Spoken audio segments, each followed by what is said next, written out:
Estaba planchando con esmero mi vestido azul marino, la única prenda lo suficientemente formal para la ocasión, cuando la llamada de mi hijo, Mateo, irrumpió en la tranquilidad de la mañana de su boda. «Mamá», comenzó, su voz sonando extrañamente distante. «Cambio de planes. Te enviaré un Uber para que te recoja a las 2 de la tarde». Me quedé helada. ¿Un Uber? Mis recuerdos recientes me traicionaron. Pero, hijo, ¿no habíamos dicho que tu auto estaba en el taller y me recogerías en el mío? Un suspiro exasperado resonó al otro lado de la línea, como si yo, una mujer de 65 años, estuviera formulando una pregunta pueril. «Es que la mamá de Isabela llegó esta mañana y está sin transporte», explicó. «Necesitará tu coche para llegar al salón. Tú entiendes, ¿verdad? Es más práctico así». Mi corazón se encogió con una punzada dolorosa, pero me tragué el nudo en la garganta. «Sí, entiendo», logré decir, aunque la verdad era que mi entendimiento venía cargado de una amarga resignación. Después de todo, era la boda de mi único hijo, el pináculo de una vida de sacrificios. Debería sentirme pletórica de alegría, ¿no es así? A las 2 en punto, puntual, el Uber se detuvo frente a mi departamento. Era un auto modesto, con un chofer que apenas me dirigió un saludo. Me hundí en el asiento trasero, las manos temblorosas aferradas a mi pequeño bolso, mientras observaba las calles de Guadalajara, cada esquina un recuerdo. Mi mente vagó por los 40 años desde que mi esposo nos abandonó, tiempo durante el cual yo había sido madre y padre para Mateo. Trabajé como costurera hasta que mis dedos se endurecieron, todo para financiar sus estudios, para asegurarle una vida mejor que la mía. Vendí las pocas joyas que poseía para el pago inicial del departamento, que ahora compartía con Isabela. Cuando decidieron casarse, me ofrecía cubrir la mitad de los gastos de la fiesta, una suma considerable de 22,000 pesos de mi modesta pensión. Pero desde el compromiso, las decisiones importantes sobre la decoración, la música, el banquete y la logística del gran día siempre recayeron en Isabela, Mateo y Patricia, la madre de la novia. A mí solo me consultaban fechas y montos de pago. Nunca imaginé que, en el día más trascendental en la vida de mi hijo, sería tratada como una invitada cualquiera, relegada a un Uber, como si fuera una molestia o una carga. Mientras tanto, Patricia, a quien Mateo conocía apenas 6 meses, llegaría a la ceremonia en mi propio coche, con una pompa y relevancia que se sentían como una bofetada. Cuando el Uber se detuvo a la entrada del salón de fiestas, vi mi coche, reluciente bajo el sol, estacionado en un lugar privilegiado. De él descendieron Isabela y una mujer elegante, ambas riendo y charlando animadamente. Era Patricia, ataviada en un vestido de diseñador, recibida como una soberana por toda la familia de la novia. Lo que ninguno de ellos sabía era que el guión de mi vida estaba a punto de reescribirse. La ceremonia fue, no puedo negarlo, hermosa. Sin embargo, durante todo el evento me sentí como una extraña en la vida de mi propio hijo. Ocupé un asiento en la tercera fila, sí, la tercera, mientras la familia de Isabela copaba los lugares de honor delanteros. Patricia, radiante, estaba en la primera fila, junto al padre de la novia, absorbida por las felicitaciones. Observé todo en silencio, una sonrisa forzada en el rostro, intentando ocultar el dolor que se gestaba en mi pecho. Durante los 6 meses de preparativos, Patricia siempre fue correcta, pero distante. En nuestros escasos encuentros, su cortesía era glacial, una formalidad sin calidez, siempre demasiado ocupada, siempre con prisa. En el cóctel, intenté acercarme a Mateo para felicitarlo, pero se encontraba constantemente rodeado por amigos y la familia de Isabela. Cada vez que me aproximaba, alguien se lo llevaba, para más fotos, para más conversaciones importantes. Mi mente viajó a su infancia, a esas noches en que las pesadillas lo asaltaban. Yo pasaba horas en vela junto a su cama, cantándole las nanas que mi madre me había enseñado. Recordé los innumerables sacrificios, útiles escolares, ropa, zapatillas de marca, porque no quería que se sintiera diferente a sus compañeros. Me vino a la memoria las veces que comía arroz y frijoles para que él pudiera tener carne en su plato. Y ahora, en el día de su boda, Me sentía como una intrusa en mi propia familia. La ceremonia religiosa se celebró en la majestuosa parroquia de San José, una joya colonial en el corazón de Guadalajara, el mismo lugar donde Mateo había recibido su primera comunión. Había soñado con este momento durante años, imaginando cómo caminaría del brazo de mi hijo hacia el altar, cómo lloraría de emoción al ver a mi bebé convertirse en esposo. Pero la realidad fue un golpe gélido. Mateo entró del brazo de Patricia, quien fungió como madrina. Yo permanecí sentada en mi sitio, observando desde la distancia cómo otra mujer compartía ese instante sagrado con mi hijo.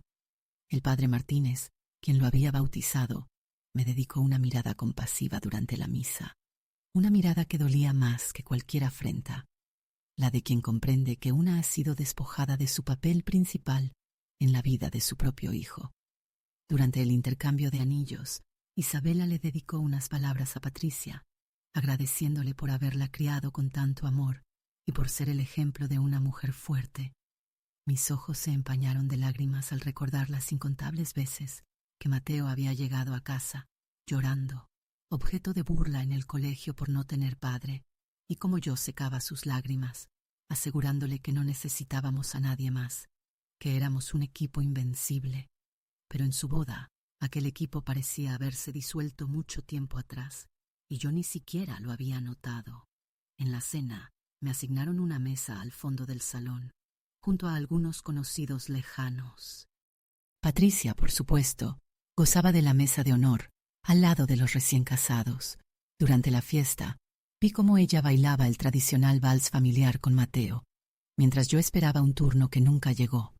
Fue entonces cuando, a mis espaldas, escuché la conversación entre dos invitadas. Pobrecita la mamá del novio. Debe ser difícil ser madre soltera por tanto tiempo. Qué bueno que ahora Patricia puede darle el apoyo familiar que Isabela necesita. Hablaban de mí, como si fuera un lastre del que mi hijo finalmente se había desprendido, como si mi rol hubiera concluido y yo pudiera retirarme discretamente de escena. En ese preciso instante, algo dentro de mí se quebró, definitivamente. La recepción continuó. Mi ausencia emocional pasó desapercibida para la mayoría. Los mariachis entonaron las mañanitas mientras traían el pastel. Mateo pidió un brindis especial por las dos mujeres más importantes en su vida, Isabela y Patricia. El salón estalló en aplausos, mientras yo permanecía sentada, sintiendo como si un rayo me hubiera atravesado el alma. Las dos mujeres más importantes. ¿Dónde quedaban los 40 años dedicados exclusivamente a él? ¿Las noches de desvelo cuando tuvo fiebre? ¿Los trabajos extra para pagarle el colegio privado? ¿Las veces que no compré medicinas para mí, para que a él no le faltara nada? Patricia se levantó para ofrecer un discurso que terminó de desmoronarme. Habló de cómo había recibido a Mateo en su familia, como al hijo que nunca tuvo, de su orgullo por tener un yerno tan trabajador y responsable, de su ilusión por ser la abuela que sus futuros nietos merecían. Cada palabra resonaba como una declaración oficial de que mi lugar había sido ocupado. La gente lloraba de emoción, pero mis lágrimas eran el reflejo de una herida profunda, cuya curación me parecía imposible. Cuando Patricia terminó, Mateo se puso de pie, la abrazó y dijo: «Gracias, Patricia, por recibirme como a un hijo. Prometo cuidar a Isabela como tú me has enseñado que se cuida a una mujer». Después del pastel, la música cambió a ritmos más modernos. Me quedé sentada, observando cómo todas las familias bailaban unidas. Los padres de Isabela con su hija, Patricia con Mateo. Pero yo permanecía sola en mi mesa, invisible para todos. Una de las tías de Isabela se acercó y, con la mejor de las intenciones, me dijo: «Doña Elena, qué tranquila debe sentirse ahora que Mateo ya tiene quien lo cuide. Ya puede descansar después de tantos años de sacrificio». Sus palabras, aunque bien intencionadas, me cayeron como un cubo de agua fría. ¿Descansar? ¿Era eso lo que todos pensaban? ¿Que yo había estado esperando el momento de liberarme de la responsabilidad de ser madre? Cerca de las 11 de la noche, en el clímax de la fiesta, decidí que era hora de marcharme. Me acerqué a Mateo para despedirme y desearle una feliz luna de miel. Estaba rodeado de amigos, riendo y bebiendo, y cuando me vio acercarme, su expresión cambió a una sonrisa educada, pero distante. «Ay, mamá, ya te vas. Qué lástima». Lo abracé y le dije que la boda había sido preciosa, que estaba muy feliz por él. Él me dio unas palmaditas en la espalda, como a una tía lejana, y dijo: «Gracias por todo, ma. Te llamo cuando regresemos del viaje». Eso fue todo. 40 años de sacrificio, amor incondicional y dedicación exclusiva, resumidos en un «gracias por todo» y una promesa de llamada que, intuía, no llegaría pronto. Patricia se aproximó también para despedirse, sorprendiéndome con una amabilidad repentina. «Elena, muchas gracias por todo lo que hiciste por la boda. Se nota que criaste muy bien a Mateo». Era la primera vez en 6 meses que me hablaba con calidez genuina, pero llegaba demasiado tarde. Isabela me abrazó y dijo que esperaba que siguiéramos siendo familia, pero en sus ojos pude ver que era más cortesía que convicción. Ambas sabían, al igual que yo, que mi papel activo en la vida de Mateo había concluido oficialmente esa noche. Pedí otro Uber para volver a casa. El chofer, un hombre mayor que me recordó a mi padre, notó mi tristeza y preguntó si estaba bien. «Sí, señor. Solo estoy cansada», le mentí. Durante el trayecto de regreso, observé las luces de Guadalajara brillando en la noche y reflexioné sobre la ironía de la situación. Había pasado 40 años trabajando para que mi hijo tuviera una vida mejor, y lo había logrado. Él tenía una carrera, un buen empleo, un departamento, una esposa de buena familia. Pero en el proceso, yo me había vuelto obsoleta, como una máquina que cumple su función y luego es guardada en el armario porque ya no es necesaria. Llegué a mi departamento, pequeño pero acogedor, que había adquirido con mi liquidación tras 30 años en la misma fábrica textil. Me quité el vestido azul marino y me puse el camisón, pero el sueño no llegaba. Me senté en la cocina a tomar una manzanilla, intentando procesar todo lo ocurrido.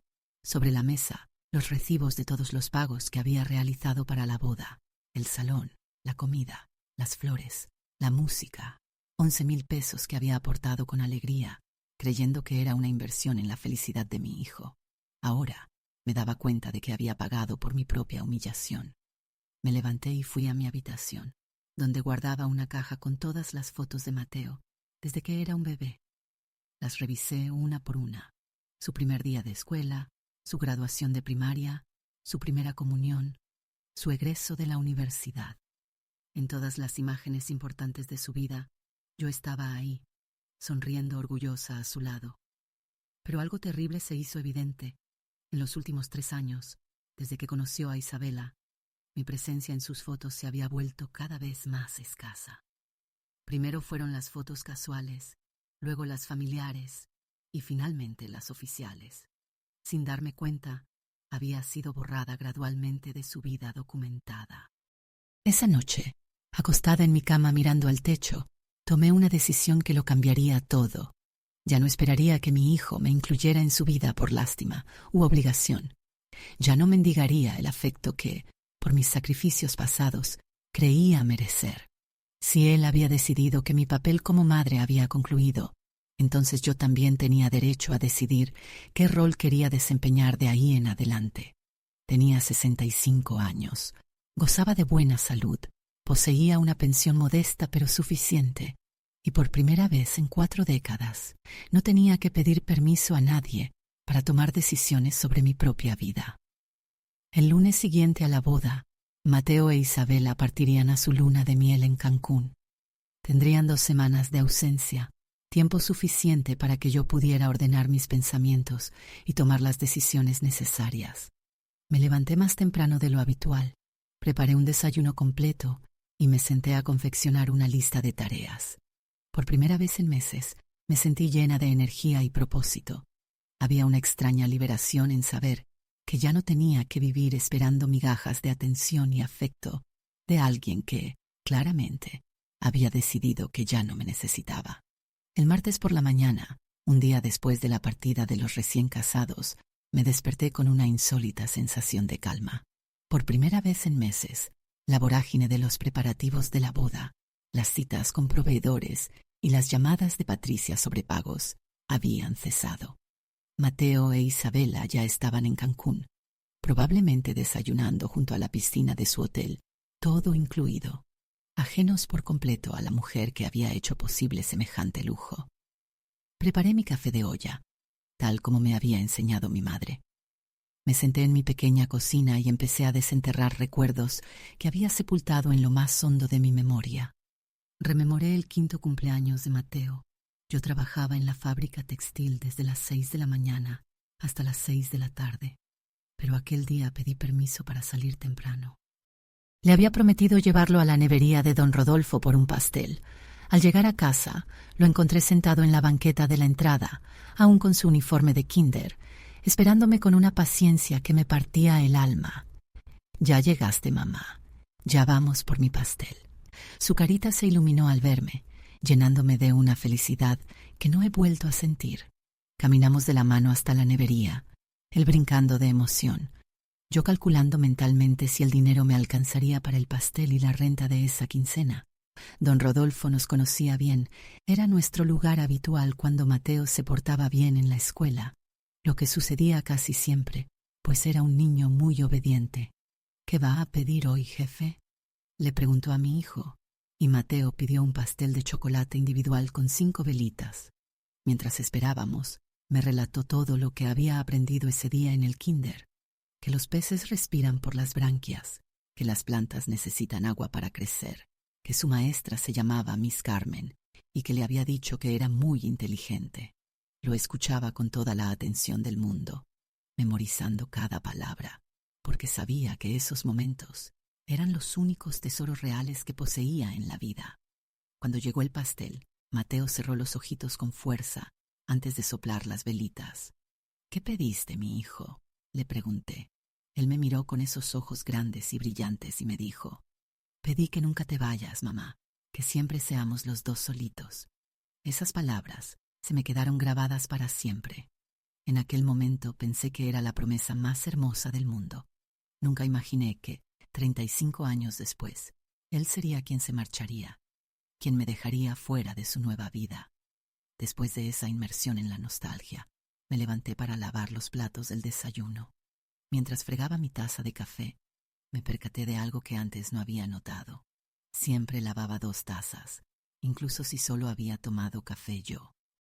Era una costumbre inconsciente que había desarrollado durante todos esos años en que Mateo venía a desayunar conmigo los domingos.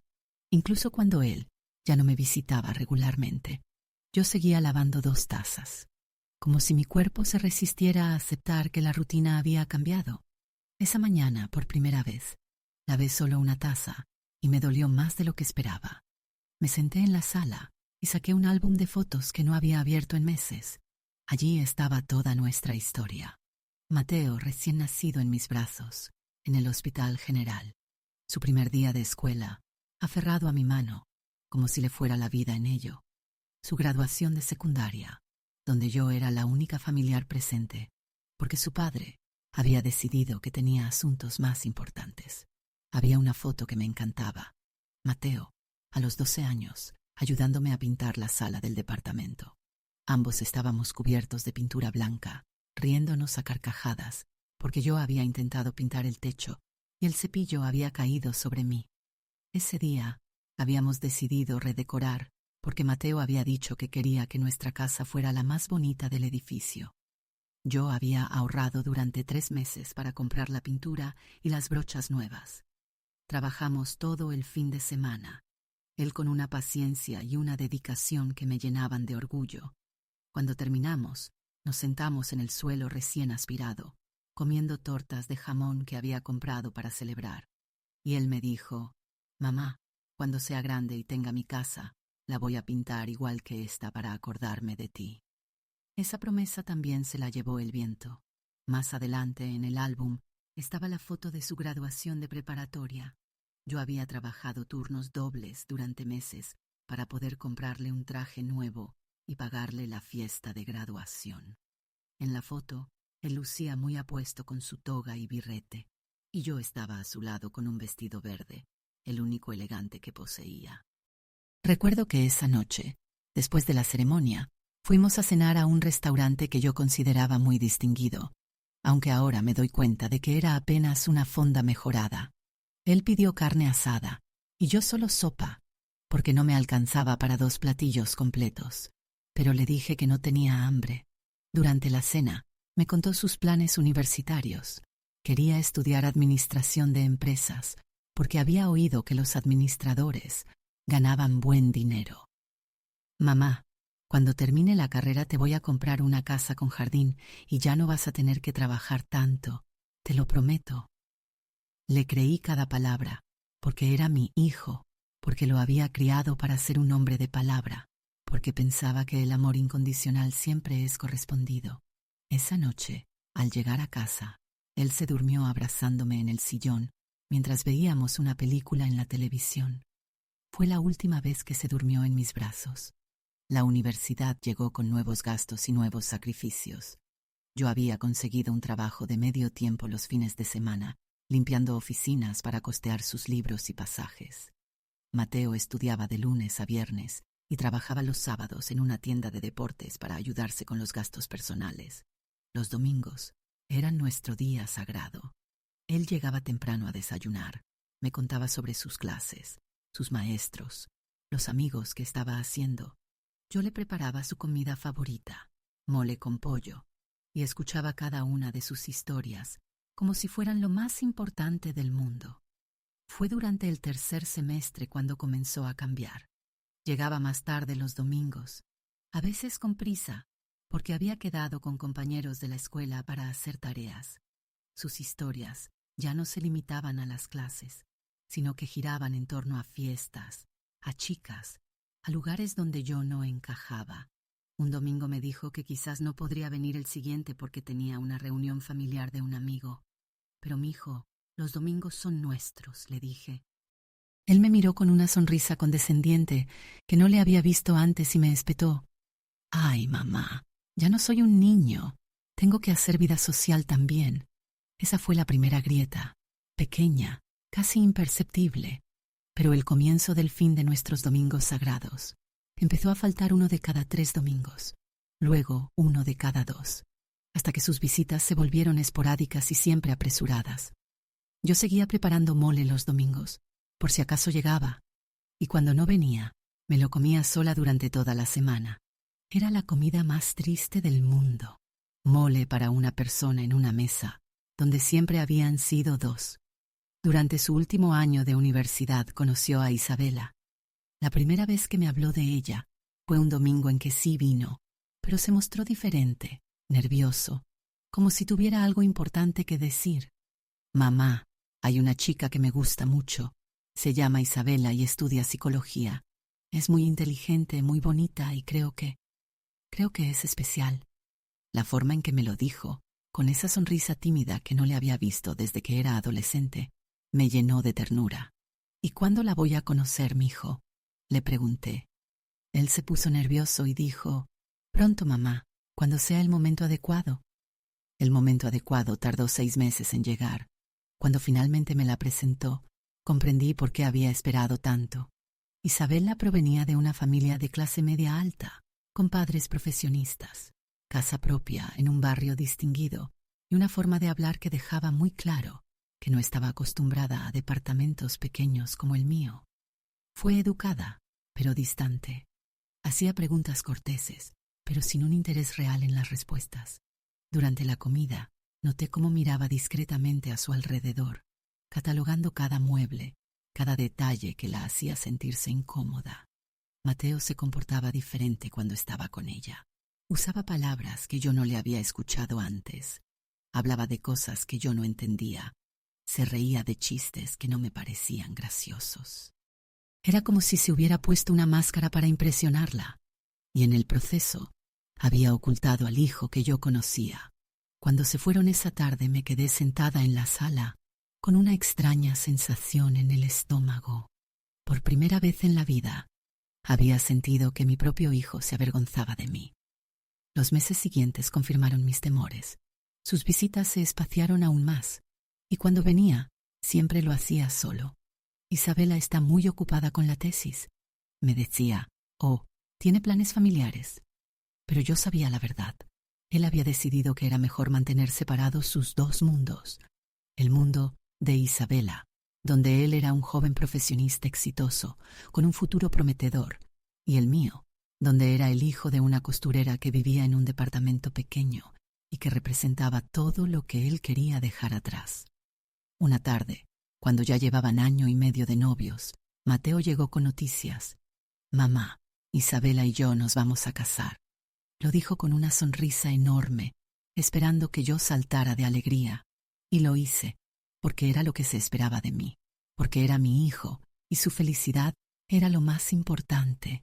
Pero por dentro, algo se rompió al darme cuenta de que no había sido la primera en saberlo. Me enteré después de que ya le había propuesto matrimonio, después de que ya habían hablado con los padres de ella, después de que ya habían hecho planes que no me incluían. «¿Y cuándo piensan casarse?», le pregunté, tratando de sonar emocionada. «En 6 meses. Queremos que sea algo íntimo, solo familia cercana». Íntimo. Esa palabra se me grabó porque entendí que era su forma elegante de decirme que no querían una boda grande, donde yo pudiera invitar a mis pocas amigas, donde mis humildes tradiciones familiares fueran visibles para la familia de ella. Querían algo controlado, elegante, apropiado para los estándares de Patricia y su esposo.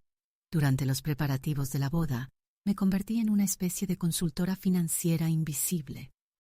Me preguntaban cuánto podía aportar, en qué fechas, para qué conceptos específicos, pero nunca mi opinión sobre las flores, la música, el menú o cualquier detalle que hiciera la celebración más personal. Mis sugerencias eran escuchadas con la paciencia condescendiente con que se atiende a una tía mayor que no entiende de gustos modernos. «Ay, doña Elena, qué linda idea. Pero ya habíamos pensado en algo más contemporáneo», me decía Patricia cada vez que yo proponía algo. La semana antes de la boda, mientras planchaba mi vestido azul marino, el único lo suficientemente elegante para la ocasión, me puse a pensar en todo lo que había entregado por mi hijo. No solo el dinero, que había sido mucho considerando mis limitaciones, sino el tiempo, la energía, los sueños propios que había sacrificado. Nunca volví a estudiar porque tenía que trabajar para mantenerlo. Nunca me volví a casar porque ningún hombre quería cargar con el hijo de otro. Nunca viajé, nunca conocí el mar, nunca me compré ropa bonita, nunca me di ningún lujo, porque todo lo extra siempre era para él. Y ahora, a los 65 años, me encontraba sola en mi departamento planchando un vestido para ir a la boda de mi hijo como una invitada más, mientras otra mujer ocupaba mi lugar de honor. No había sido una decisión consciente de mi parte convertirme en invisible. Había sido un proceso gradual, como cuando el agua se evapora, sin que te des cuenta, hasta que el recipiente está vacío, gota a gota, visita tras visita, decisión tras decisión. Yo había sido borrada de la vida de Mateo, hasta convertirme en un personaje secundario en mi propia historia de maternidad. Esa noche, acostada en mi cama, me di cuenta de algo que me heló la sangre. No sabía quién era Elena sin Mateo.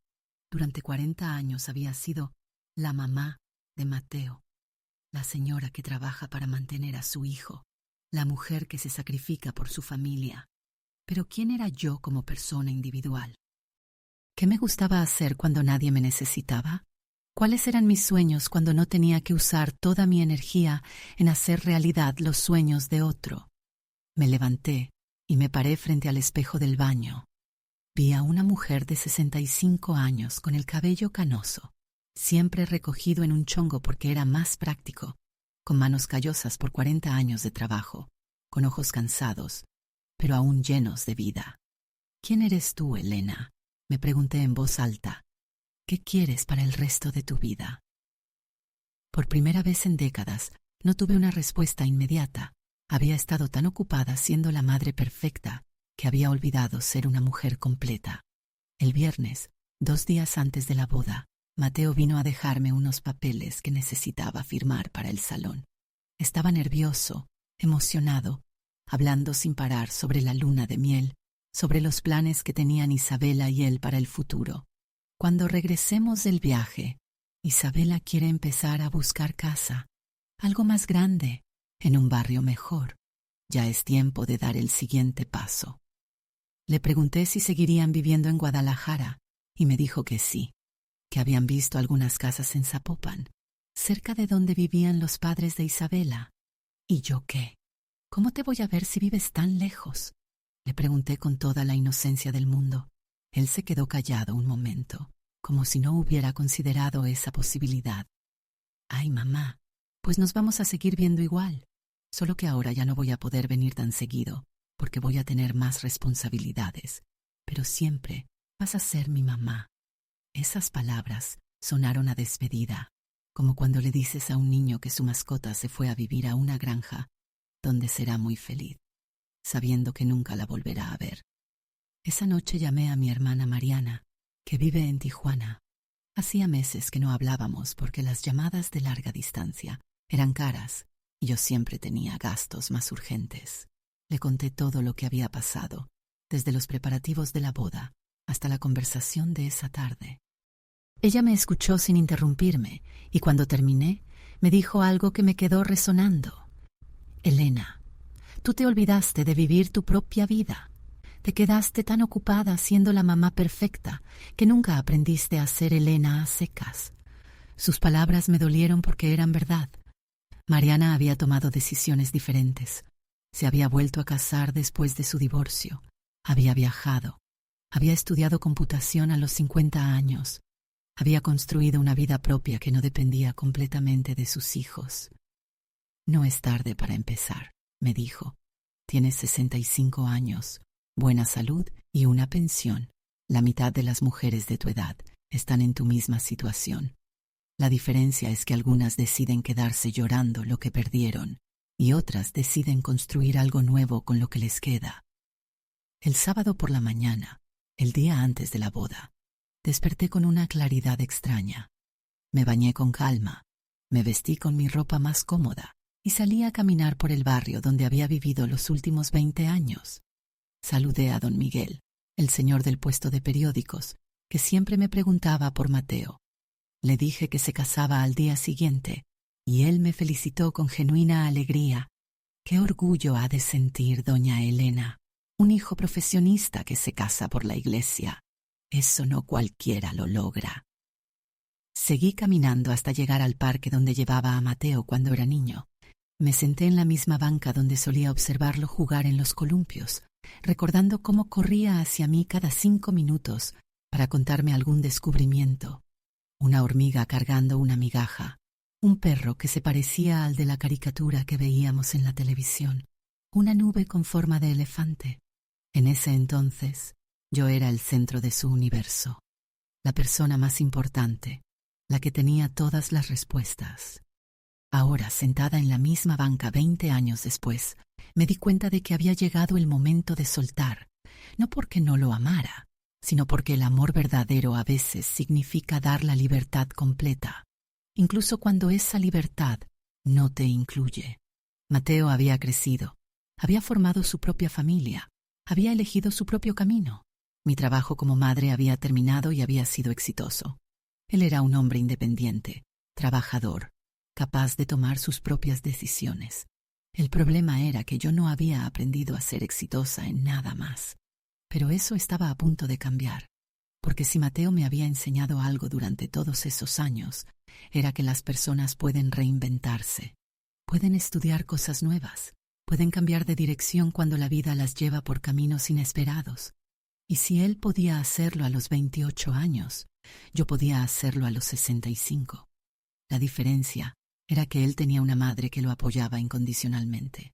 Yo, por mi parte, tendría que aprender a ser mi propia madre. El lunes por la mañana, el día posterior a la boda, desperté a las 5:30 como de costumbre, pero esta vez fue diferente. No me desperté por inercia o por obligación, sino con una claridad mental que no había sentido en años.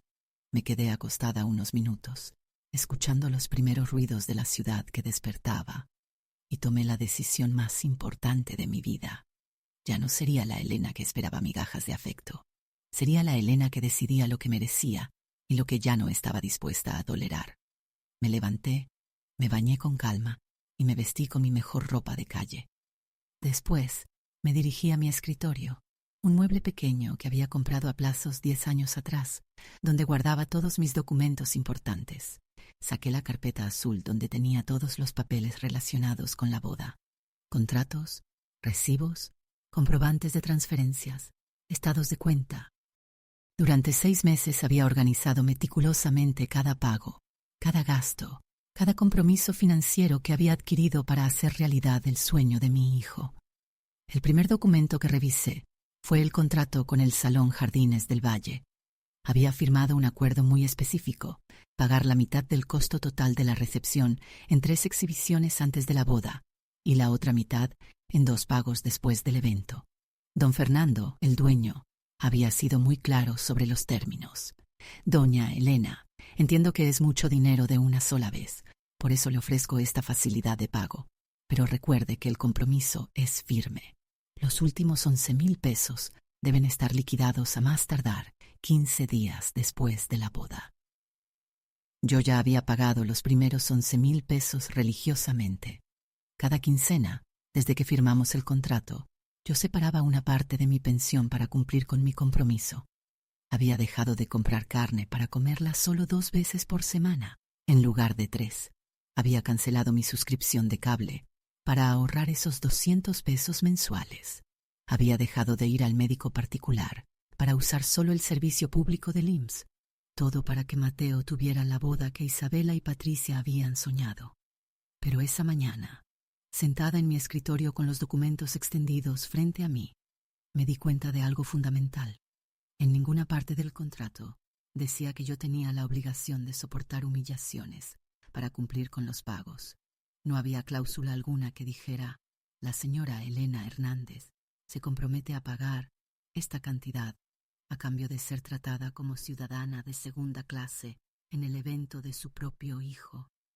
El contrato era financiero, no emocional, y si las condiciones emocionales habían cambiado tan drásticamente, yo tenía derecho a reconsiderar las condiciones financieras.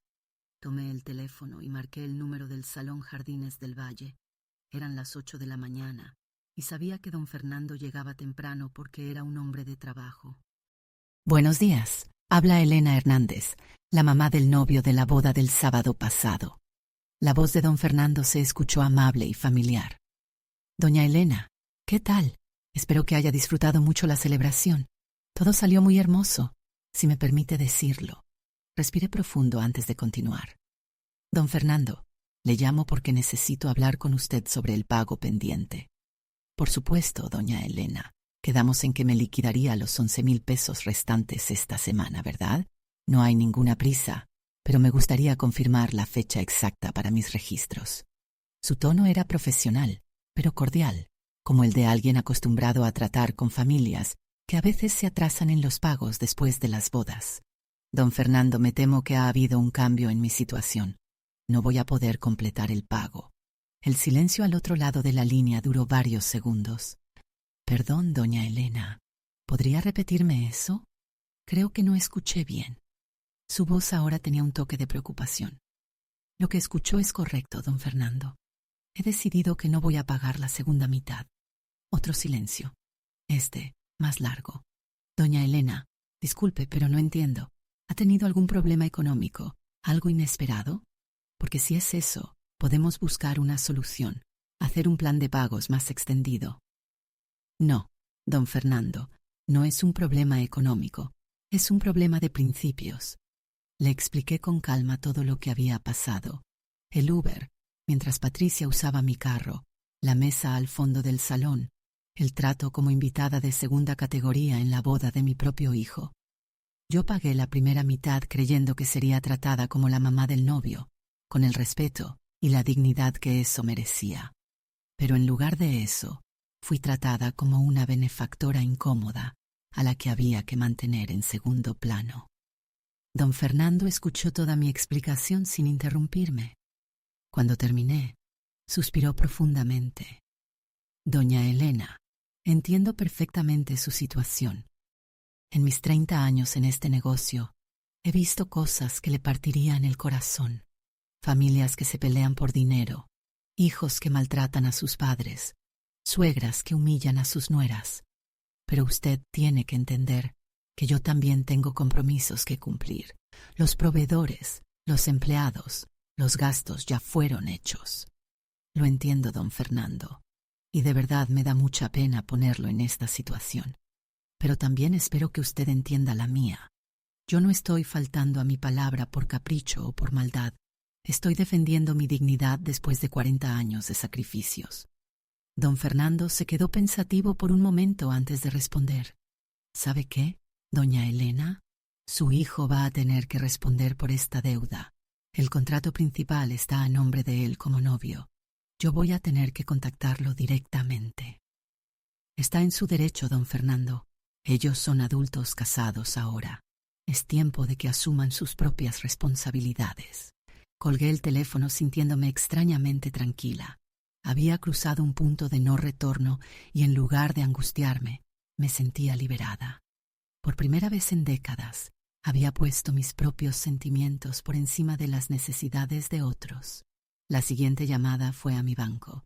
Necesitaba cancelar las transferencias automáticas mensuales que hacía a la cuenta de Mateo.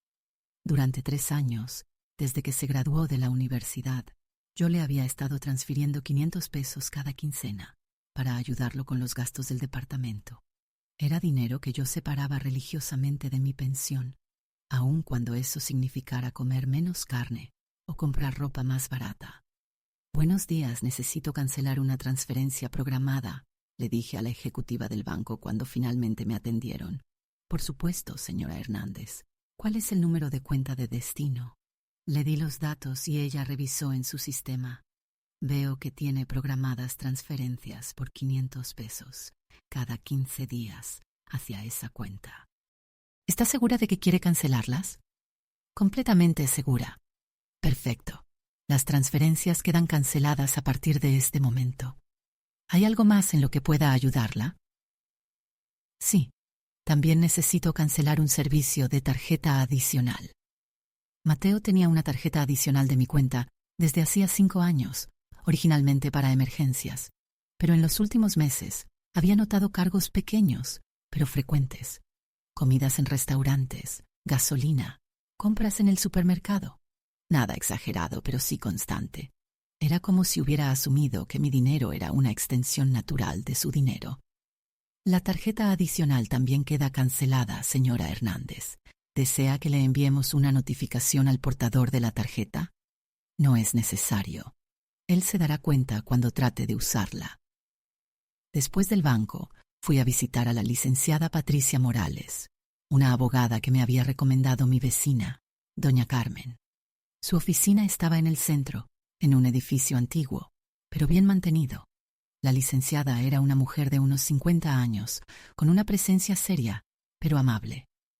Doña Elena, cuénteme exactamente qué está pasando, me dijo después de ofrecerme un café y de que nos sentáramos en su oficina.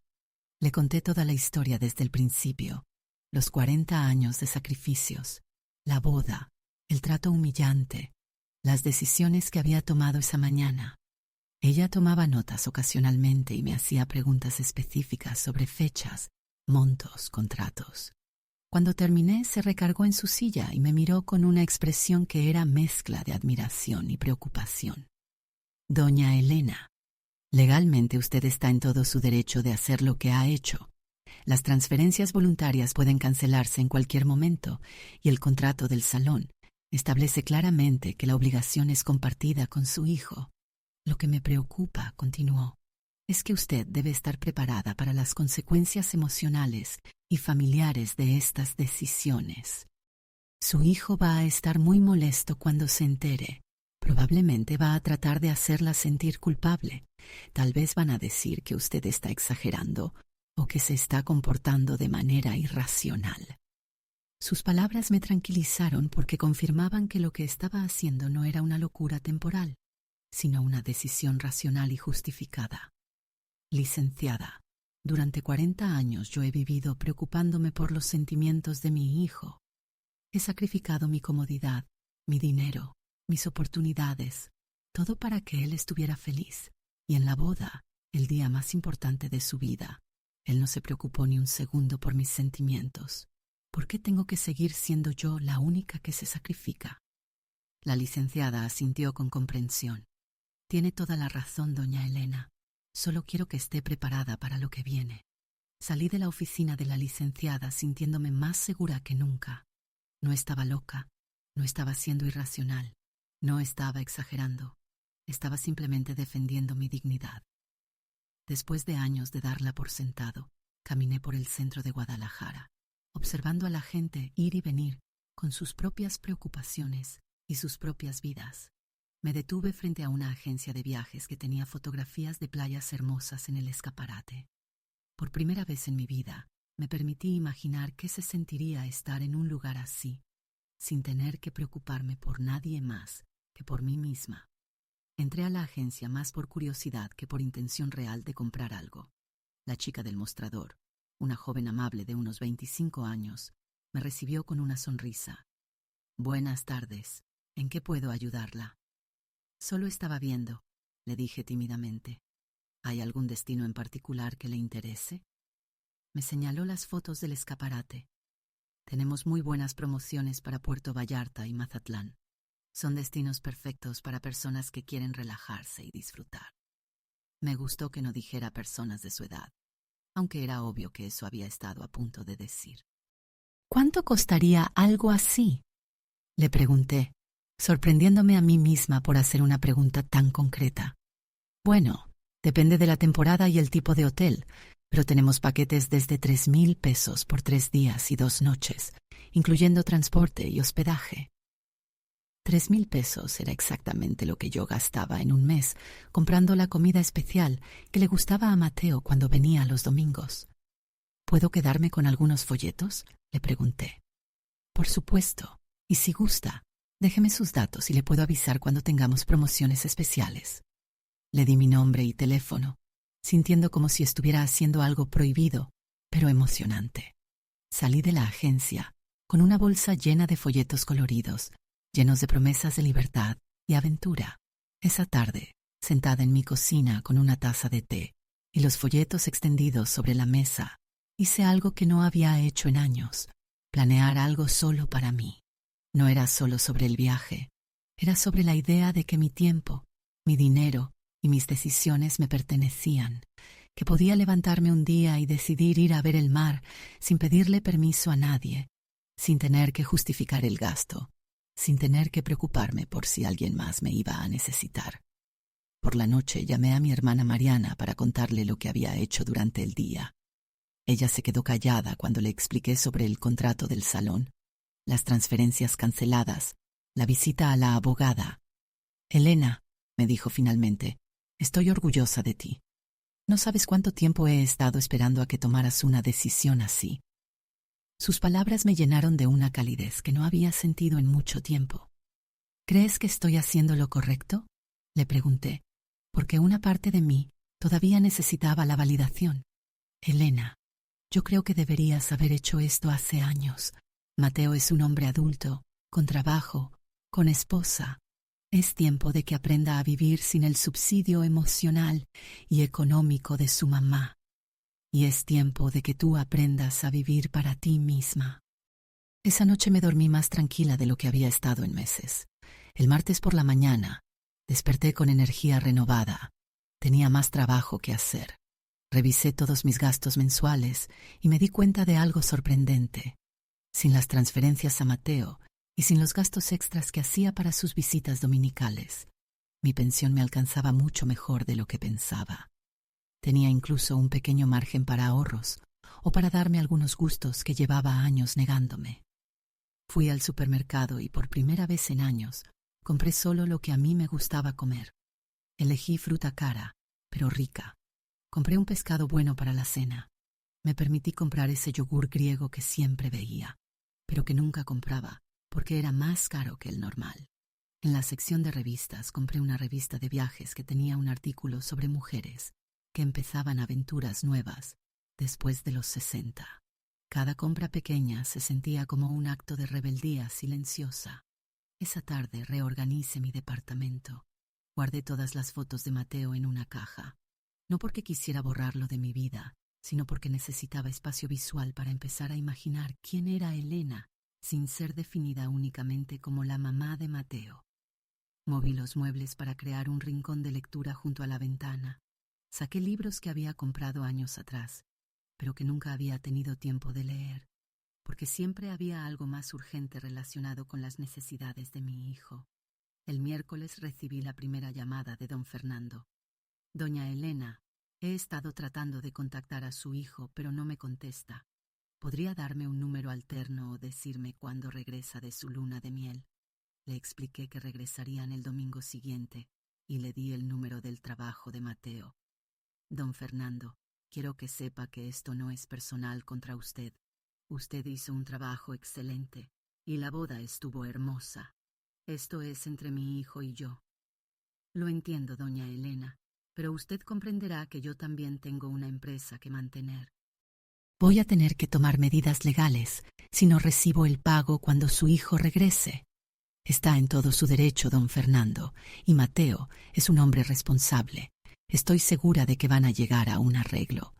Era extraño sentirme tan calmada hablando de consecuencias legales que afectarían a mi hijo. Pero por primera vez en mi vida, sus problemas no se sentían automáticamente como mis problemas. El jueves fui a cortarme el cabello a un salón diferente del que iba habitualmente. Siempre iba al mismo lugar, un salón barato del barrio donde me cortaban el pelo de la misma manera desde hacía años. Un corte práctico, sin estilo, diseñado para una mujer que no tenía tiempo ni dinero para vanidades. Pero ese día fui a un salón más caro en el centro, el tipo de lugar al que iba Patricia. ¿Qué tiene en mente?, me preguntó la estilista, una chica joven con el cabello de colores, que me recordó que la belleza no tenía edad límite. Quiero algo diferente, le dije, algo que me haga sentir renovada. Pasamos una hora hablando de estilos, de colores, de posibilidades. Cuando terminó, me vi al espejo y no reconocí a la mujer que me miraba de vuelta. Me veía más joven, más segura, más viva. El viernes, exactamente una semana después de la boda, recibí una llamada de Isabela. Era la primera vez que hablaba con ella desde la noche de la celebración. Doña Elena, ¿cómo está? Mateo y yo hemos estado pensando mucho en usted desde el viaje. Su voz sonaba dulce, pero nerviosa, como si estuviera leyendo de un guión. Estoy muy bien, mija. Espero que estén disfrutando Cancún. Sí, está precioso. Doña Elena, quería preguntarle, ¿ha tenido algún problema con el señor del salón? Nos llegó un mensaje extraño. No es un problema, Isabela. Solo es una situación que Mateo va a tener que resolver cuando regrese. Hubo una pausa larga del otro lado de la línea. ¿Podría explicarme un poco más? Estamos preocupados. Es algo entre Mateo y yo, mi hija. Nada de lo que ustedes se tengan que preocupar en su luna de miel. Mejor disfruten estos días que son tan especiales. Colgué el teléfono sintiéndome poderosa. Por primera vez en mi vida, yo tenía información que otros necesitaban. Yo estaba en control de una situación en lugar de simplemente reaccionar a las decisiones de otros. Era una sensación extraña, pero embriagante. Durante 40 años había sido la que esperaba noticias, la que dependía de las llamadas de otros, la que vivía en función de los planes y necesidades de su hijo. Ahora era diferente. El sábado por la noche, mientras preparaba mi cena y me disponía a leer uno de los libros que había rescatado, sonó el teléfono. Era un número que no reconocía, pero intuí quién podía ser. Mamá, soy Mateo. Estamos en el aeropuerto de Guadalajara. ¿Puedes explicarme qué está pasando con don Fernando del salón? Su voz sonaba tensa, preocupada, pero también molesta. Bienvenido a casa, mi hijo. ¿Qué tal estuvo el viaje? Mi voz estaba completamente calmada, como si fuera la conversación más normal del mundo. Mamá, no me cambies el tema. Don Fernando me llamó 3 veces diciéndome que tienes que pagarle 11,000 pesos que le debes. ¿Qué está pasando? No le debo nada a Mateo. Él te debe estar explicando la nueva situación. ¿Cuál nueva situación? ¿De qué estás hablando? Pude escuchar a Isabela en el fondo preguntándole qué pasaba. Mateo, creo que será mejor que vengamos mañana para platicar con calma. Ahora deben estar cansados del viaje. No, mamá, necesito que me expliques ahorita qué está pasando. Don Fernando dice que si no le pago esta semana, va a demandarme. ¿Es en serio? Es muy en serio, mijo. tan en serio como el Uber que me mandaste el día de tu boda. Hubo un silencio total del otro lado de la línea. ¿Qué tiene que ver el Uber con esto? Su voz ahora sonaba genuinamente confundida, como si realmente no entendiera la conexión. Y en ese momento me di cuenta de algo devastador. Él realmente no sabía lo que había hecho mal. Para él, haberme mandado en Uber mientras Patricia usaba mi carro había sido simplemente una decisión práctica, sin ninguna carga emocional. Mañana hablamos, Mateo. Ahora descansen. Colgué el teléfono antes de que pudiera responder. Era la primera vez en mi vida que yo terminaba una conversación con mi hijo sin asegurarme de que él estuviera satisfecho con el final, y se sintió liberador. Al día siguiente, todo cambiaría para siempre. El domingo por la mañana desperté sintiéndome extrañamente serena. Sabía que ese día todo explotaría, que Mateo vendría a buscar explicaciones, que habría lágrimas, reclamos, tal vez gritos. Pero por primera vez en mi vida, yo tenía el control de la situación. No era la que iba a tener que explicarse o justificarse. Era la que había tomado decisiones y ahora esperaría tranquilamente a que otros se adaptaran a las consecuencias. Me preparé un desayuno completo, huevos rancheros, frijoles refritos, café de olla, fruta fresca. No porque esperara visitas, sino porque merecía empezar ese día importante alimentándome bien.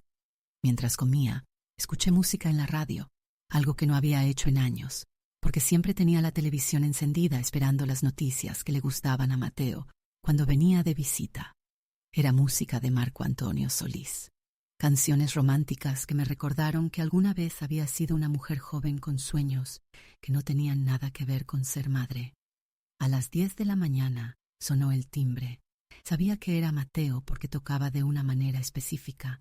3 toques cortos, una pausa, 2 toques largos.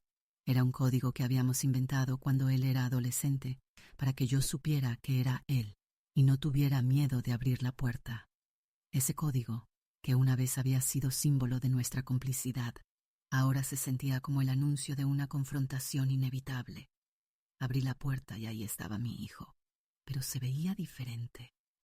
Tenía ojeras, como si no hubiera dormido bien, y esa expresión tensa que ponía cuando estaba genuinamente preocupado.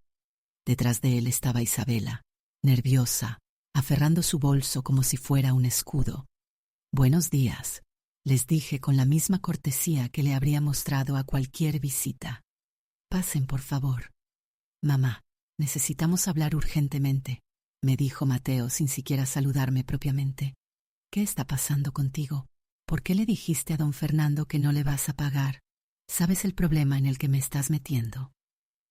Su tono era de frustración, mezclada con pánico, como el de alguien que descubre que las reglas del juego han cambiado sin que nadie le avisara. «Siéntense, por favor. ¿Quieren café?», les ofrecí, manteniéndome completamente calmada. Era extraño cómo su agitación, en lugar de contagiarme, me hacía sentir más segura de mis decisiones. «No queremos café, mamá. Queremos entender qué te pasa. Don Fernando dice que te negaste a pagar tu parte y que ahora yo soy responsable de toda la deuda. Son 22,000 pesos. ¿De dónde quieres que saque esa cantidad?»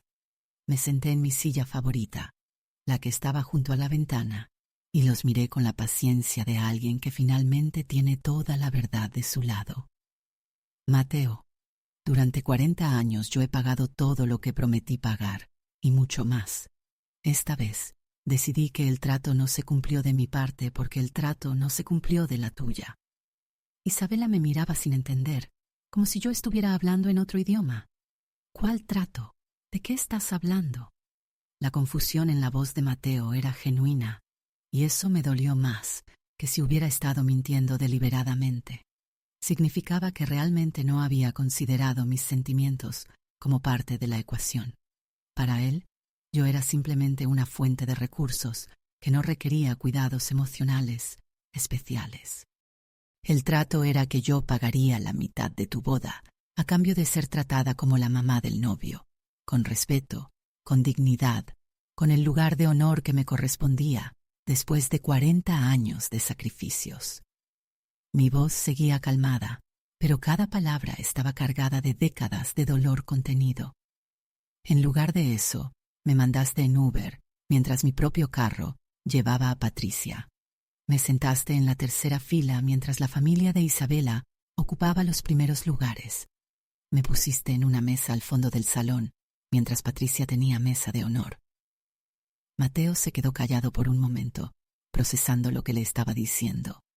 Isabela lo miraba nerviosa, como si finalmente entendiera la magnitud de lo que había pasado. Pero mamá, dijo él finalmente, eso fue solo logística, no fue personal. Teníamos que resolver el problema del transporte de la manera más práctica. Sus palabras confirmaron mis peores temores. Él realmente creía que humillarme había sido simplemente una decisión logística. Para ti fue logística, Mateo. Para mí fue la confirmación de que ya no tengo lugar en tu vida, más allá de ser tu patrocinadora financiera. Me levanté y fui a la cocina a servirme más café, más para tener algo que hacer con las manos que porque necesitara la cafeína.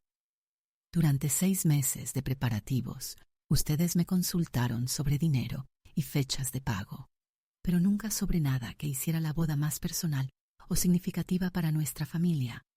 Cuando regresé a la sala, Isabela tenía los ojos llorosos. Doña Elena, nosotros no nos dimos cuenta de que se sintiera así, si hubiéramos sabido.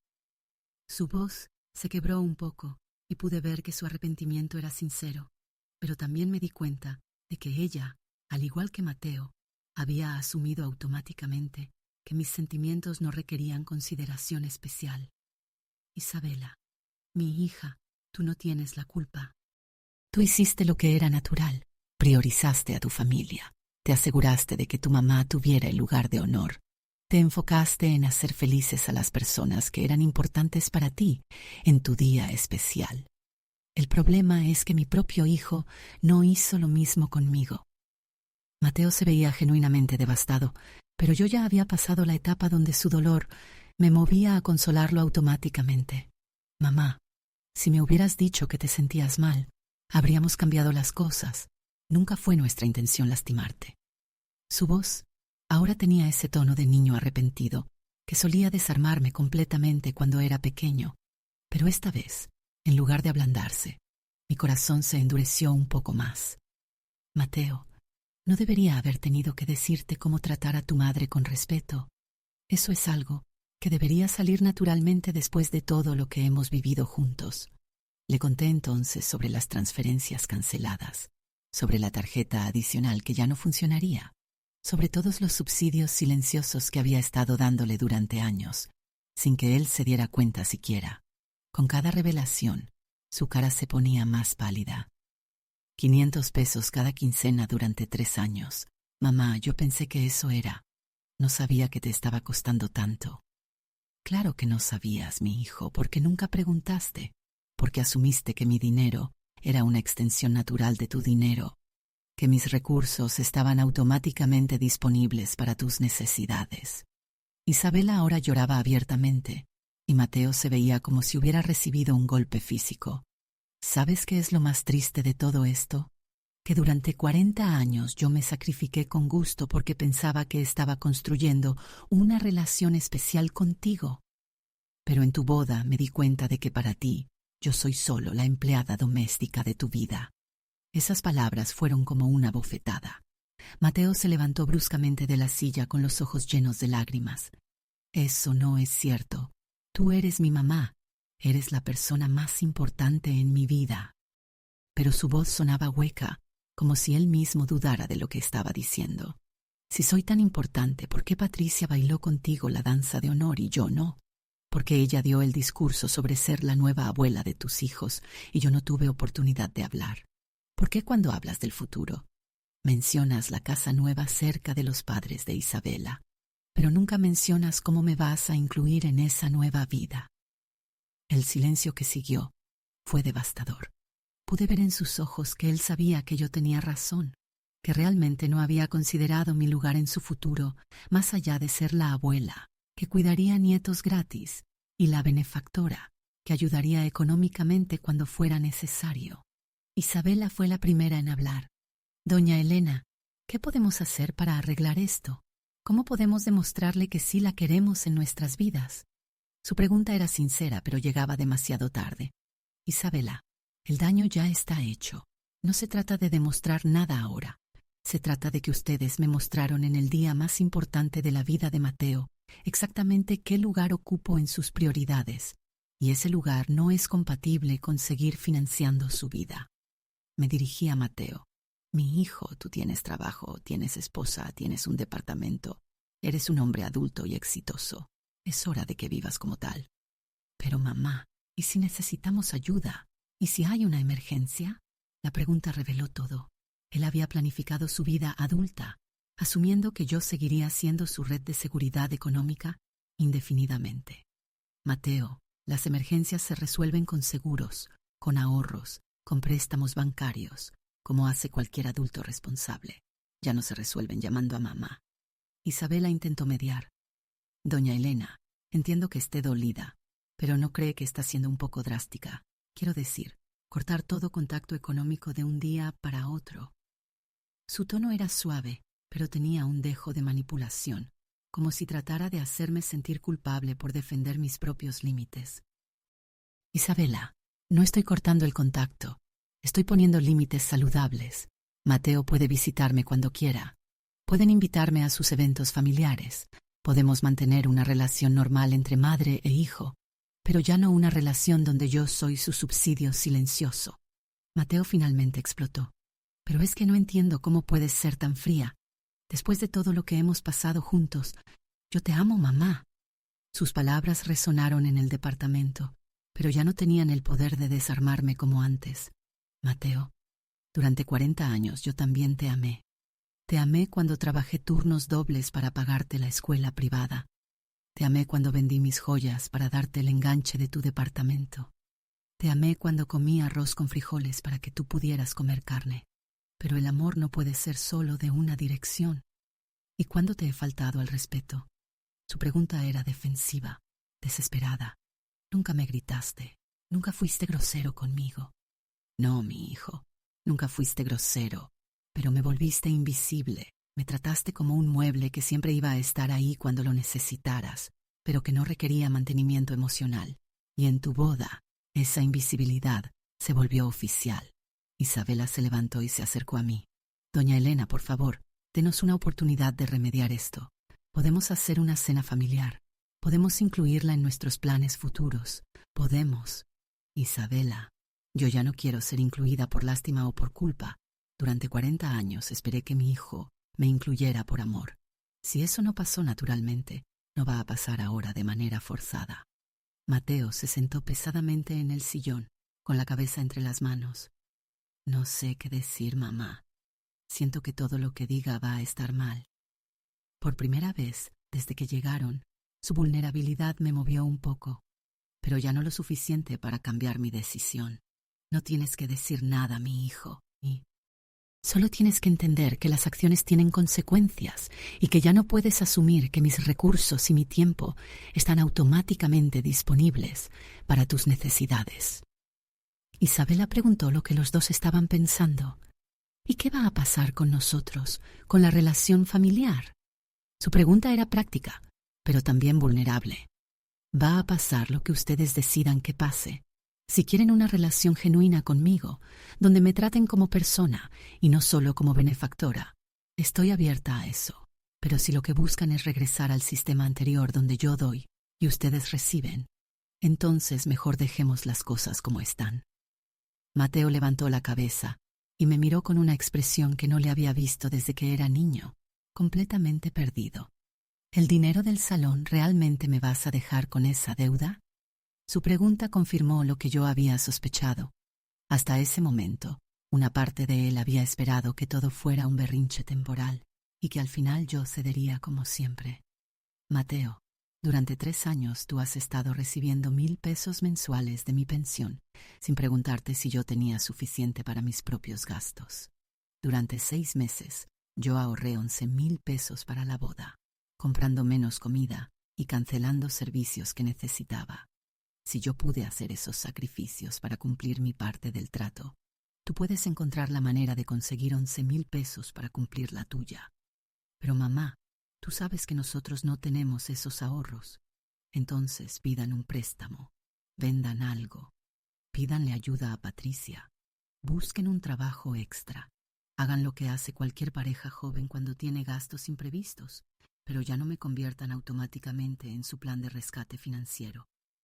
Isabela se acercó a Mateo y le puso la mano en el hombro.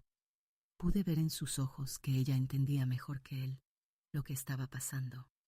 Mateo, tal vez deberíamos irnos, darle tiempo a doña Elena para que piense, y tiempo para nosotros también. Era una salida elegante y se la agradecí mentalmente por evitar que la conversación se volviera más fea, pero Mateo no estaba listo para irse.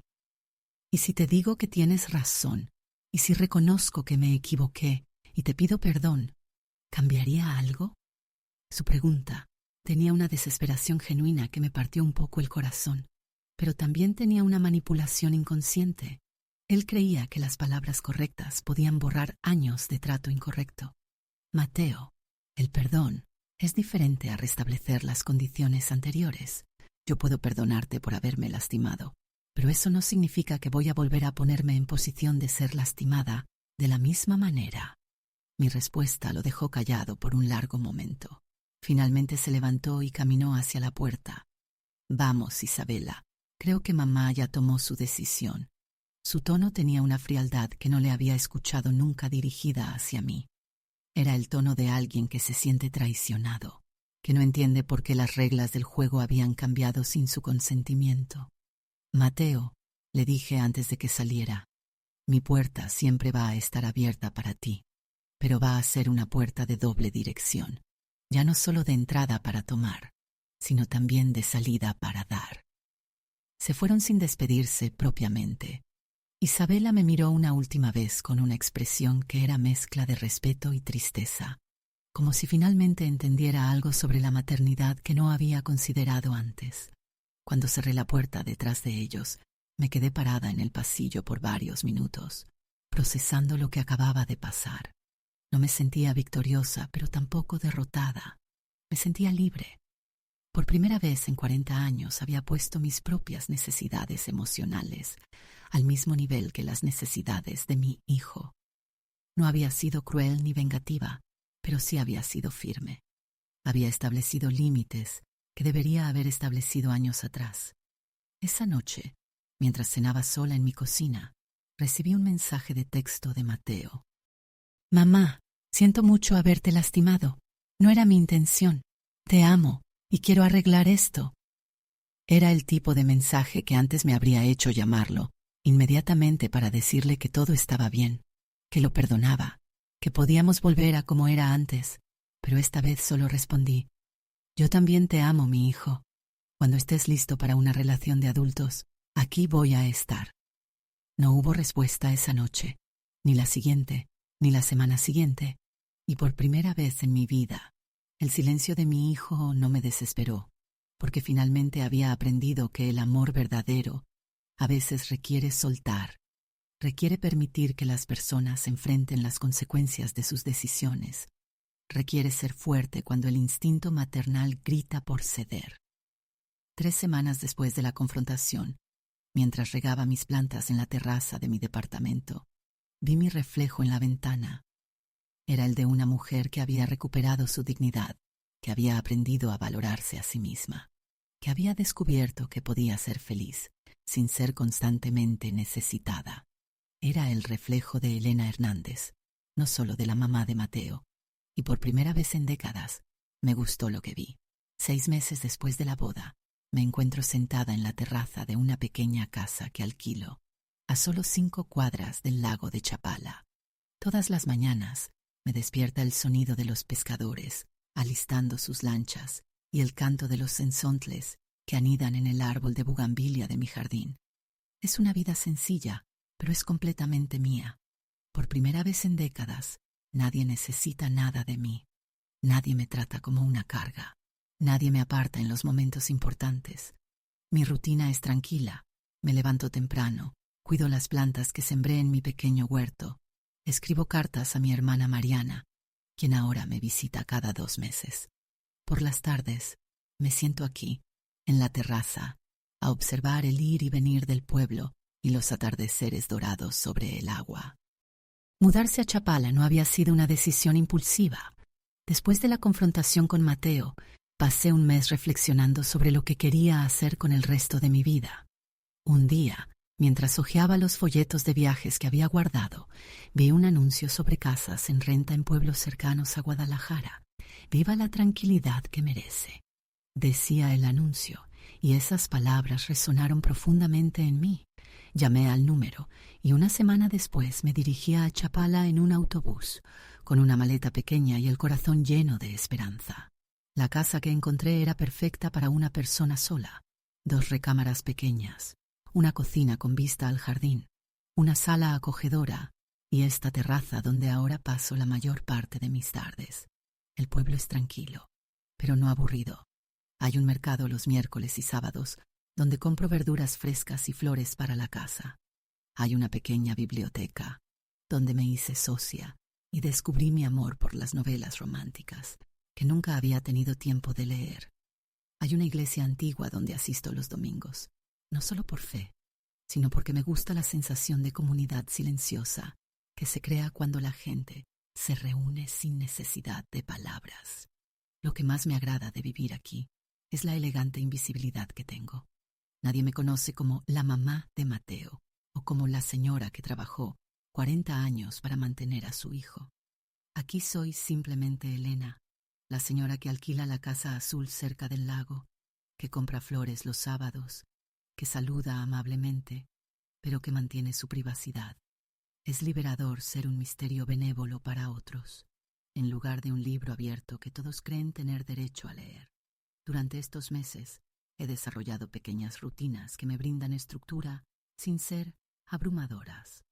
Los lunes lavo la ropa y limpio la casa a fondo, poniendo música de Juan Gabriel, que me transporta a mi juventud. Los martes voy al mercado y después cocino algo especial solo para mí. Cosas que me gustan, pero que nunca preparaba porque a Mateo no le agradaban, como pescado al mojo de ajo, chiles en nogada fuera de temporada, ensaladas con ingredientes caros. Los miércoles leo en el jardín bajo la sombra del fresno, que está lleno de nidos. Los jueves escribo largas cartas a Mariana, contándole sobre mi nueva vida, y ella me responde con historias de Tijuana que me hacen reír. Los viernes son mi día de aventura. Tomo el autobús a Guadalajara y paso el día caminando por lugares que conocía, pero que nunca había disfrutado realmente, porque siempre tenía prisa por regresar a casa para preparar comida o lavar la ropa de Mateo. Visito museos, me siento en cafés a observar a la gente. Compro libros usados en las librerías del centro. Es increíble cómo una ciudad puede verse completamente diferente cuando la recorres sin obligaciones, sin horarios impuestos por las necesidades de otros. Los sábados son para el jardín. He descubierto que tengo buena mano para las plantas, algo que nunca supe porque en el departamento de Guadalajara no tenía espacio para más que unas macetas pequeñas. Aquí tengo tomates, chiles, hierbas aromáticas y un pequeño rosal que está empezando a dar hermosas flores rojas. Trabajar con la tierra me da una satisfacción que no sabía que existía. Es como si cada semilla que siembro fuera una inversión en mi propio futuro, una promesa de que estaré aquí para ver crecer lo que planto. Los domingos son mis días de silencio absoluto. No pongo música, no enciendo la televisión, no hablo por teléfono, solo disfruto la quietud que elegí tener. Me siento en la terraza con una taza de café y observo el lago cambiar de color según las horas del día. Por la mañana es plateado, al mediodía azul intenso, por la tarde dorado, y al anochecer se vuelve morado, como una herida hermosa. En esos momentos de silencio absoluto, me doy cuenta de cuánto ruido había en mi vida anterior. No solo ruido de sonidos, sino ruido emocional, ruido de preocupaciones constantes por otros, ruido de culpas y responsabilidades que no eran mías. Durante estos meses también he forjado nuevas amistades. Doña Carmen, mi vecina de 68 años, es viuda desde hace una década y tiene una filosofía de vida que me inspira. Elena, después de los 60, cada día que vivimos sin drama familiar es un regalo que nos damos a nosotras mismas. Vamos juntas al mercado los sábados y nos contamos historias de nuestras vidas pasadas mientras elegimos verduras. Don Roberto, el señor que vende flores en el mercado, me ha enseñado sobre diferentes tipos de plantas y me regala esquejes para mi jardín. Es viudo también, de 72 años, y tiene una forma muy bonita de ver la vida. Señora Elena, las plantas más fuertes son las que aprenden a vivir solas antes de compartir tierra con otras. No hay romance entre nosotros, solo una amistad cómoda basada en conversaciones sobre jardinería y en silencios compartidos que no necesitan ser llenados. La señorita Isabel, la bibliotecaria, que tiene apenas 30 años pero una sabiduría impresionante, me ha introducido a autores que nunca había considerado leer. Gracias a ella, descubrí que me gustan las biografías de mujeres que cambiaron sus vidas después de los 50. Cada libro me enseña algo nuevo sobre las posibilidades que existen cuando una mujer decide priorizarse a sí misma. Hace 3 meses recibí una llamada de Isabela. Mi teléfono sonó un miércoles por la tarde, cuando yo estaba regando las plantas del jardín. Vi su nombre en la pantalla y mi primer impulso fue no contestar, pero la curiosidad pudo más. Doña Elena, ¿cómo está? Su voz sonaba diferente, más madura, como si hubiera pasado por algo difícil. Estoy bien, mija. ¿Cómo están ustedes? Estamos aprendiendo. Mateo y yo hemos tenido que hacer muchos ajustes. Me contó que habían tenido que pedir un préstamo al banco para pagar la deuda del salón, que Mateo había tomado un trabajo de medio tiempo los fines de semana para generar ingresos extra, que habían tenido que cancelar los planes de comprar casa nueva porque sus finanzas estaban más apretadas de lo que habían calculado. Ha sido difícil, me dijo, pero también educativo. Mateo se ha dado cuenta de muchas cosas que no veía antes. ¿Y tú cómo estás, Isabela? Le pregunté porque su voz tenía algo que me preocupó. Estoy bien, doña Elena, embarazada de 3 meses. La noticia me golpeó como un rayo. Iba a ser abuela. Durante 40 años había soñado con ese momento. Había imaginado cómo sería cargar al primer hijo de mi hijo, cómo lo malcriaría los fines de semana, cómo le enseñaría las canciones que le cantaba a Mateo cuando era pequeño. Felicidades, mi hija. Me da mucho gusto por ustedes. Las palabras salieron automáticamente, pero por dentro se desató una tormenta de emociones contradictorias. Alegría genuina por la nueva vida que venía. Tristeza por saber que probablemente no tendría un lugar importante en la vida de ese bebé. Alivio de no tener que cargar con la responsabilidad de ser la abuela de tiempo completo y gratis que probablemente habían planeado que fuera. Doña Elena, continuó Isabela, Mateo y yo hemos estado hablando mucho estos meses sobre usted, sobre lo que pasó, sobre cómo queremos criar a nuestro hijo y quisiéramos invitarla a una cena para platicar. Su invitación sonaba sincera, pero también desesperada. Es muy amable de su parte, Isabela, pero creo que es muy pronto para eso. Por favor, doña Elena, sé que Mateo cometió errores, sé que la lastimamos, pero estamos tratando de ser diferentes y queremos que conozca a su nieto cuando nazca. Queremos que sea parte de su vida. Sus palabras me conmovieron, pero no lo suficiente para cambiar mi posición. Isabela, cuando estén listos para una relación genuina conmigo, sin agendas ocultas, sin necesidades desesperadas de mi parte, entonces podremos hablar. Después de esa llamada me quedé sentada en la terraza hasta muy tarde, procesando lo que significaba ser abuela en estas circunstancias. Era extraño sentir que podía amar a alguien que no había nacido, pero mantener límites firmes con los padres de esa persona. Esa noche, escribí una carta larga a Mariana contándole sobre el embarazo y mis sentimientos confusos al respecto. Su respuesta llegó 2 semanas después. Elena, vas a ser una abuela magnífica cuando llegue el momento correcto, pero tienes razón en no dejarte manipular emocionalmente con la noticia del bebé. Un mes después recibí otra llamada, esta vez directamente de Mateo. Era un sábado por la mañana y yo estaba desayunando en la terraza, disfrutando del aire fresco del lago. «Mamá, ¿podemos hablar?» Su voz sonaba diferente, menos demandante, más humilde. «Claro, mijo, dime, ¿qué necesitas?» «No necesito nada, mamá. Solo quería preguntarte cómo estás, si estás bien. Fue una conversación extraña porque él realmente parecía estar preguntando sin segundas intenciones. Me contó sobre su trabajo extra, sobre cómo estaba aprendiendo a manejar el presupuesto familiar sin mi subsidio, sobre lo difícil pero gratificante que había sido darse cuenta de que podía resolver problemas financieros sin llamarme automáticamente. He estado pensando mucho en lo que me dijiste, mamá, sobre tratarte como empleada doméstica de mi vida. Y tienes razón, lo siento mucho. Te creo, Mateo, y te agradezco que me lo digas. Mi respuesta fue cálida, pero cautelosa. Había aprendido que las disculpas, aunque sinceras, no garantizaban cambios duraderos. ¿Cómo está tu nueva casa?, le pregunté cambiando un poco el tema. Está bien, mamá. Es pequeña, pero cómoda. Chapala es un lugar hermoso. Isabela dice que le gustaría visitarte algún día solo para conocer dónde vives. Cuando sea el momento correcto, respondí usando las mismas palabras que había usado con Isabela. Sí, mamá, cuando sea el momento correcto. Hubo una pausa larga antes de que él continuara. Mamá, ¿me extrañas? La pregunta era vulnerable, genuina, cargada de la inseguridad de un niño que no está seguro de seguir siendo amado. Claro que te extraño, Mateo. Eres mi hijo. Eso nunca va a cambiar. Pero también estoy aprendiendo que extrañar a alguien no significa que tengo que vivir en función de esa persona. Mi respuesta lo dejó callado por un momento. ¿Y del bebé? ¿Estás emocionada por ser abuela? Mucho, mijo, pero también estoy en paz con la idea de ser una abuela con límites sanos.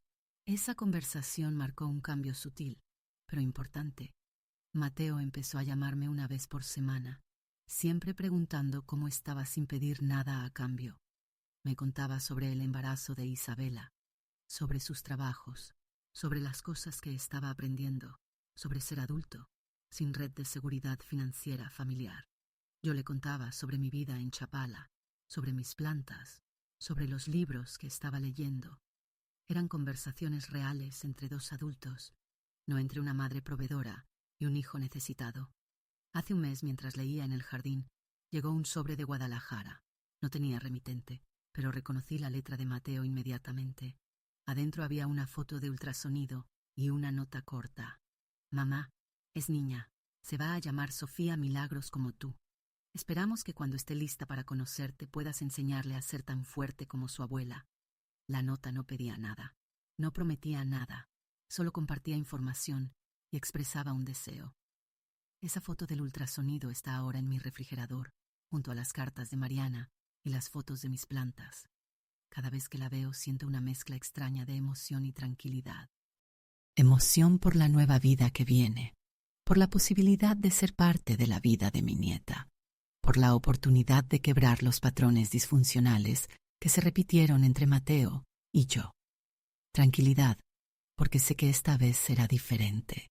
Será una relación donde yo puedo dar amor sin sacrificar mi dignidad, donde puedo ser abuela sin convertirme en empleada doméstica no remunerada. Esta mañana, mientras regaba las plantas del jardín, recibí una llamada de Isabela. Doña Elena nació ayer. Sofía Milagros está sanita y es hermosa. Su voz estaba llena de la emoción exhausta de una madre nueva. Felicidades, mija. ¿Cómo estás tú? Cansada, pero feliz. Doña Elena, no la estoy llamando para presionarla ni para pedirle nada. Solo quería que supiera que su nieta ya está aquí. Te agradezco que me hayas llamado, Isabela. Dale mis felicitaciones a Mateo. Hubo una pausa antes de que ella continuara. Doña Elena, ¿sabe qué? Estos meses me han enseñado mucho sobre lo que significa ser madre, y ahora entiendo mejor por qué usted tomó las decisiones que tomó. Entiendo que defender a sus hijos a veces significa enseñarles límites. Sus palabras me tocaron profundamente porque venían de alguien que ahora tenía la responsabilidad de criar a una nueva Elena. Isabela, ser madre es el trabajo más difícil del mundo porque tienes que amar incondicionalmente, pero también tienes que enseñar responsabilidad, y a veces esas dos cosas parecen contradictorias. Sí, doña Elena, ahora lo entiendo. Después de colgar, me quedé sentada en mi terraza pensando en la ironía hermosa de la situación. Mi nieta se llama Sofía Milagros, y aunque todavía no la conozco, ya sé que voy a quererla profundamente, pero también sé que la voy a querer de una manera diferente a como quise a Mateo. La voy a querer sin sacrificar mi propia identidad, sin olvidarme de mis propias necesidades, sin convertir mi amor en una cadena que nos ate a ambas a patrones disfuncionales. Hace una semana, mientras caminaba por la orilla del lago, me encontré con mi reflejo en el agua y tuve una revelación profunda. Durante 40 años había definido mi valor como mujer en función de qué tan necesaria era para otros. Pero aquí en Chapala he aprendido que mi valor real está en qué tan en paz estoy conmigo misma, qué tan auténtica puedo ser sin disculparme, qué tan feliz puedo ser sin necesitar la validación constante de otros. Esta tarde, mientras el sol se pone sobre el lago y los pescadores regresan con sus redes llenas, me siento completamente en paz con las decisiones que tomé. No fueron decisiones fáciles, no fueron decisiones que me hicieran popular dentro de mi familia, pero fueron decisiones correctas para mi bienestar emocional y mi dignidad como persona. A veces recibo mensajes de texto de Mateo con fotos de la bebé. Son mensajes simples, sin presión, solo compartiendo momentos. Mamá, mira qué cara hace cuando duerme. Se parece a usted cuando frunce el ceño. Creo que va a ser tan terca como su abuela. Respondo con cariño, pero mantengo mis límites. Qué hermosa está. Me da mucho gusto que esté creciendo bien. Denle mis bendiciones. Todavía no he visto a mi nieta en persona, y probablemente pasarán varios meses antes de que eso suceda, pero ya no vivo en la desesperación de ser incluida a cualquier costo. He aprendido que esperar el momento correcto es mejor que forzar situaciones incorrectas. Cuando llegue el día de conocer a Sofía Milagros, será porque su familia realmente quiere incluirme de manera sana, no porque me necesiten como salvavidas económico o niñera gratuita. Por primera vez en mi vida, no estoy esperando que otros cambien para poder ser feliz.